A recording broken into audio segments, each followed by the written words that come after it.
নমস্কার, আরও একবার স্বাগত বিএনএন টিভিতে। বিকল ট্রান্সফরমার আর তাতেই 4 দিন ধরে বিদ্যুৎবিহীন অবস্থার মধ্যে কাটাতে হচ্ছে মুর্শিদাবাদের জঙ্গিপুর পৌরসভার 20 নম্বর ওয়ার্ডের আইলের ওপর এলাকার বাসিন্দাদের। ঘটনার প্রতিবাদে রঘুনাথগঞ্জ সাগরদিঘি রাজ্য সড়ক রাস্তা অবরোধ করে বিক্ষোভে ফেটে পড়লেন এলাকার সাধারণ মানুষ।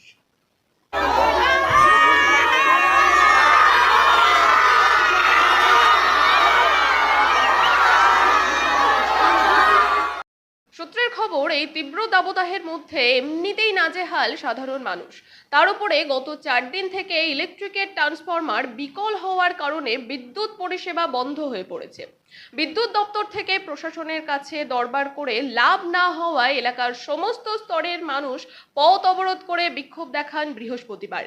এই ঘটনার জেরে রঘুনাথগঞ্জ থেকে সাগরদিঘি যাওয়ার রাজ্য সড়ক অবরুদ্ধ হয়ে পড়ে। পরে অবরোধের খবর পেয়ে ঘটনাস্থলে পৌঁছায় রঘুনাথগঞ্জ থানার পুলিশ। অবরোধের জেরে ব্যাপক যানজটের সৃষ্টি হয় এলাকায়, ফলে চরম সমস্যার মধ্যে পড়েছে পথ চলতি গাড়ি ও সাধারণ মানুষ।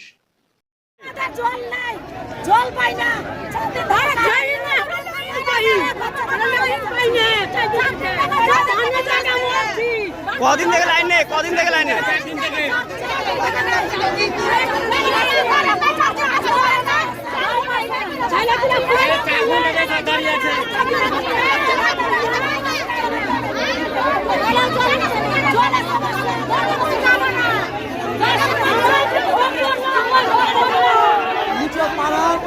চার দিন থেকে কারেন্ট নাই।